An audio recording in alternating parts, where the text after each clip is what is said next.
Bonjour chers abonnés, bienvenue sur la chaîne YouTube Sangare Lassina Conta. Aujourd'hui nous allons voir comment créer un fichier paix avec le logiciel CHP. Donc sans plus tarder, nous allons voir les informations de notre société. Donc, notre société s'appelle Global Informatique. La forme juridique c'est SAR, capital. On a toutes les informations ici. Donc, pour créer une société en CSPA, on clique sur, après avoir ouvert le logiciel, on clique sur le menu fichier. On prend nouveau. CSPA n'est pas comme les autres logiciels de gestion, comptabilité, gestion commerciale, immobilisation, etc. CSPA est différent de tous les autres logiciels de gestion. Quand vous créez une société, vous cliquez sur le menu fichier, automatiquement le logiciel va vous demander de choisir un emplacement de votre société afin de lui définir un nom. Donc vous voyez ici un emplacement ici, mais je vais choisir, par exemple, je vais choisir bureau. Le nom, je mets Global Informatique. Le nom, ce n'est qu'un indicateur du fichier. Si vous voulez, vous pouvez écrire votre propre nom ou votre prénom à ce niveau. C'est juste un indicateur du fichier. Après avoir choisi un emplacement et puis le nom du dossier, donc vous cliquez sur enregistrer. Ok, dans la fenêtre initialisation d'une société va vous répondre. Donc il faut retenir qu'en logiciel de gestion, on parle du dossier. Un dossier c'est égal à un fichier en logiciel de gestion. Okay. En bureautique, un dossier est composé de plusieurs fichiers, mais en logiciel de gestion, on parle de l'expression dossier. Okay. Donc, vous voyez ici, création d'un dossier à partir d'un plan de paie d'un plan de paie utilisateur d'une société déjà existante, d'aucun dossier. Ici, nous allons choisir d'aucun dossier parce que, tout simplement, nous n'avons pas un plan de paie sur notre machine. Nous, on n'a pas un plan de paie utilisateur à travers d'un autre programme ou d'un autre logiciel. Nous n'avons pas également un fichier de paie CHP sur notre bureau ou sur notre machine plutôt. Ok, donc nous n'avons pas ces différents logiciels, ces différents modes ici n'est pas disponible ici parce qu'on n'a pas déjà un fichier. Nous voulons créer notre dossier à partir des informations dont nous voulons la saisie de ces informations manuelles. Ok, ce n'est pas à partir d'un autre fichier existant. Donc il faut toujours choisir ici d'aucun dossier. Si vous n'avez pas un dossier existant sur votre machine, puis vous cliquez sur suivant. La fenêtre 1 sur 7. Il faut regarder début d'année. Ici, quand vous regardez dans votre information, ici, vous voyez ici début d'année, ça c'est janvier, fin d'année décembre, le mois en cours, année en cours c'est 2021 et le mois en cours c'est septembre. Donc nous allons renseigner ça. Début d'année, fin d'année, décembre et le mois en cours c'est septembre. On a 2021. Les rapports, les plafonds d'abattement, les rapports TB, TC, ce sont des données françaises. Si vous voulez, vous pouvez les supprimer. Si vous voulez, vous pouvez les laisser par défaut. Si vous voulez, vous pouvez les remplacer par 1. Ça n'a pas d'effet sur votre calcul. Si vos différents calculs, ça n'a pas d'impact. Donc, nous allons les supprimer. Et on clique sur suivant. Ici, ce n'est que le nombre maximum de bulletins salariés. On a l'heure, le nombre maximum de rubriques. Par exemple, si vous choisissez D ici, ça veut dire que votre rubrique de cotisation, le bulletin salarié, dans le modèle de bulletin, il n'y aura que des rubriques de type cotisation. Mais ici, il faut choisir toujours au maximum. Donc ici, on peut laisser par défaut à 50. C'est le nombre maximum de rubriques. Le nombre de maximum de rubriques. Une rubrique, c'est quoi? Une rubrique, c'est l'élément qui figure sur notre bulletin. Exemple, on a le salaire de base, les primes d'ancienneté, les heures supplémentaires ou les indemnités de transport, etc. Ce sont des rubriques. Et ce sont les éléments constitutifs de notre bulletin. Autrement appelé les éléments constitutifs du salaire. Et ce nombre peut être limité à partir de ces paramètres ici. Ok, mais si nous allons le laisser par défaut 50 heures. Type cotisation et selon le bulletin modèle.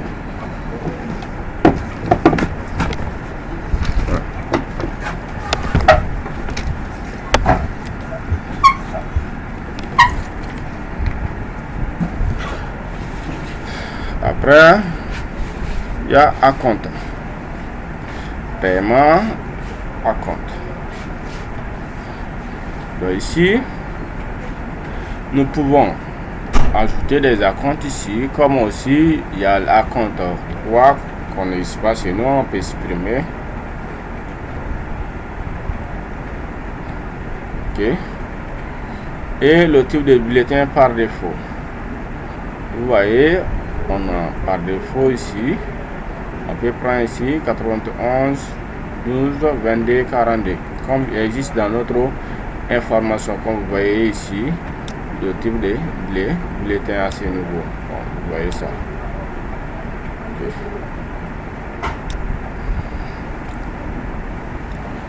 Donc, après, vous cliquez sur suivant.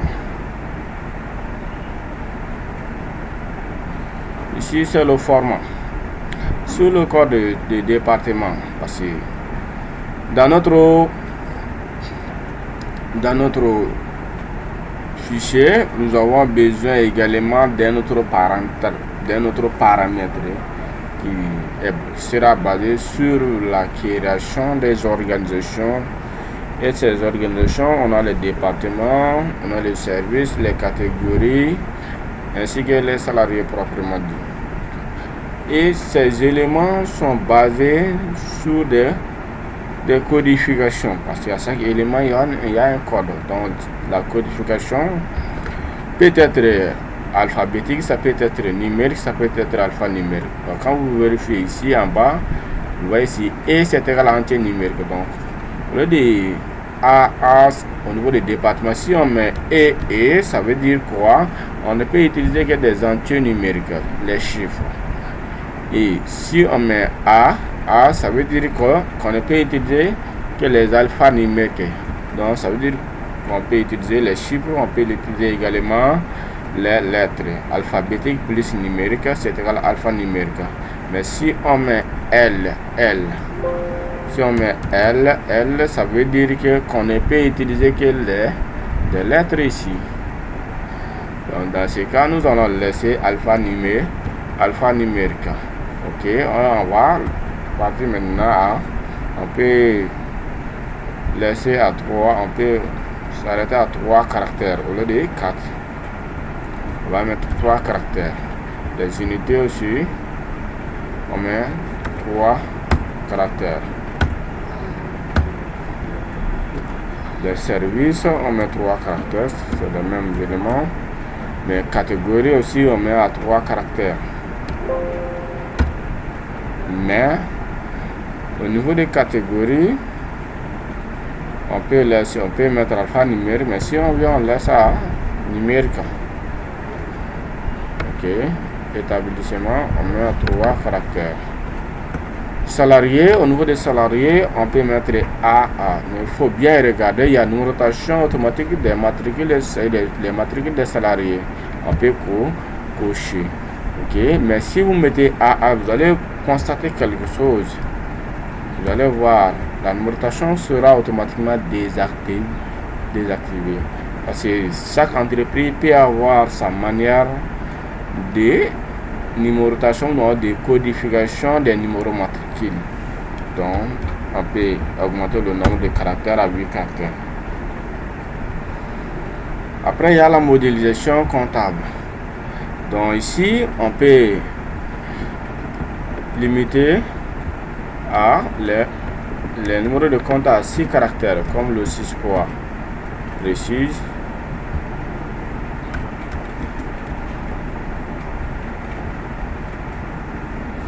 Les comptes analytiques, on va tout laisser à 6 caractères. Mais si vous voulez, vous voyez ici, il y a le compte collectif des salariés qui est 21. Mais lors de l'acquisition à ce niveau, on ne peut pas modifier ça. Parce que le code 421, c'est un compte collectif des salariés. Mais dans notre plan comptable, le 6 quadra révisé précisément la zone 8 mois, le compte collectif des salariés, c'est 422. 421, c'est un compte avance sur salaire. Et nous allons créer comme ça. Après, nous allons modifier maintenant un compte 422. Et au niveau des formats, il faut mettre un format 16. Après, il y a la zone euro. La zone euro, c'est la zone de devise. Donc, pour notre franc CFA, c'est XOF. L'intitulé, c'est franc CFA. Dans franc CFA, il n'y a pas de centimes. L'équivalent, vous supprimez. Partez, vous supprimez. Et il y a rubrique ici. Rubrique ici, c'est une codification également dans un type de filtrage des constantes et des rubriques. On dit les rubriques, ce sont les éléments constitués de notre bulletin. Mais les constantes, ce sont les éléments qui vont nous permettre de créer ces mêmes rubriques-là. Par exemple, si je dis la prime d'ancienneté, la formule de la prime d'ancienneté, c'est la base multipliée par taux d'ancienneté. La base, c'est une constante. Le taux d'ancienneté, c'est une constante. Donc, les constantes, ce sont les éléments qui vont nous guider ou qui vont nous aider à appliquer nos différentes formules. Ce sont les éléments clés des formules. Donc, nous allons essayer maintenant de les filtrer. Mémo et code mémo, c'est des éléments qui vont nous permettre de filtrer ou de tirer ces mêmes éléments. Donc, si je dis par exemple mémo brut, donc si à chaque constante dont je dois ajouter, si je mets une constante dans le type, le mémo, le code mémo d'une constante brute, automatiquement ça va se placer dans brut. Ok. Donc on peut avoir cotis. Et bon, on peut avoir aussi divers ou encore les non soumises. Divers, quand vous savoir partout écrit, on laisse divers. Et il y a ITES, comme le système d'ITES du Mali, c'est un peu compliqué. Sinon, l'ITES, ça fait partie des cotisations. Mais nous allons les séparer ici.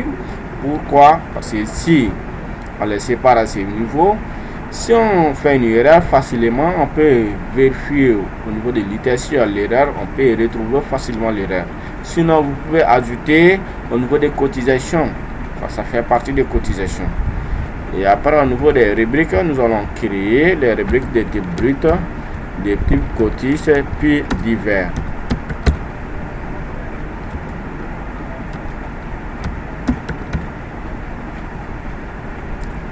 Après, on clique sur suivant. Ici, à ce point, on peut ajouter. On peut ne pas faire de modification ici, mais après la création, au niveau des heures supplémentaires, si on veut que la saisie des heures supplémentaires sera affichée sur notre bulletin comme heures supplémentaires, la ligne ou alors la cellule heures supplémentaires en bas du bulletin. Donc il faut forcément ajouter ces constantes d'heures supplémentaires ici. Donc il faut cliquer sur les heures supplémentaires et cliquer sur ajouter. Vous voyez les différentes constantes ici. Donc on va descendre jusqu'au niveau des heures supplémentaires. Donc vous voyez ici, il y a heures supplémentaires 150. Donc on va taper le bouton, on va appuyer le bouton CTRL, on va sélectionner les différents heures supplémentaires. Et après, on peut modifier les intitulés parce que les intitulés, ces intitulés ne correspondent pas à notre heure supplémentaire chez nous au Mali. Chez nous, il y a les heures supplémentaires à 10%, 25%, 50%, ainsi 100%. Ok. Donc après, on clique sur OK. Ok. Donc, on clique sur suivant. Mais cette partie, si vous voulez, lors de la création, vous pouvez laisser par défaut. Mais après la création, si vous voulez que les heures supplémentaires s'affichent en bas des bulletins, il faut forcément partir dans paramètres de paie. Paramètres de paie, vous allez cliquer sur les heures et choisir les heures supplémentaires ou rattacher la constante des heures supplémentaires. Donc, vous cliquez sur suivant.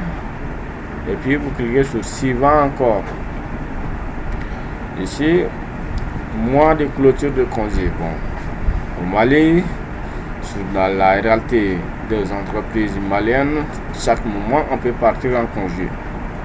Donc vous pouvez laisser par défaut, soit si votre mois de clôture de congé c'est le mois d'août par exemple, soit le mois de septembre, c'est à vous de choisir à ce niveau. Vous pouvez choisir, ok, mais ici nous allons laisser par défaut et vous cliquez sur suivant. S'il n'y a pas de modification, vous cliquez sur OK. Le logiciel va vous donner encore une autre fenêtre après les 7 fenêtres. Donc on a la raison sociale. Donc quand on regarde notre exercice, la raison sociale c'est global informatique. On met global informatique.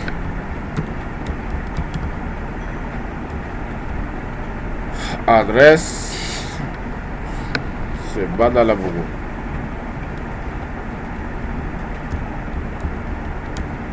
Le complément c'est près de la FSIT, c'est-à-dire la faculté des sciences techniques. Code INCD commune, si vous connaissez vous pouvez mettre, mais si vous ne connaissez pas ce n'est pas obligatoire. Et quand on regarde dans les informations, on n'a pas d'informations sur le code postal, donc on laisse, il n'y a pas d'informations sur le code postal. Et la commune Badalabo, ça fait partie de la commune 5. Commune 5 du district de Bamako. Et le code de notre cher pays, c'est MLI, Mali. Et quand vous regardez,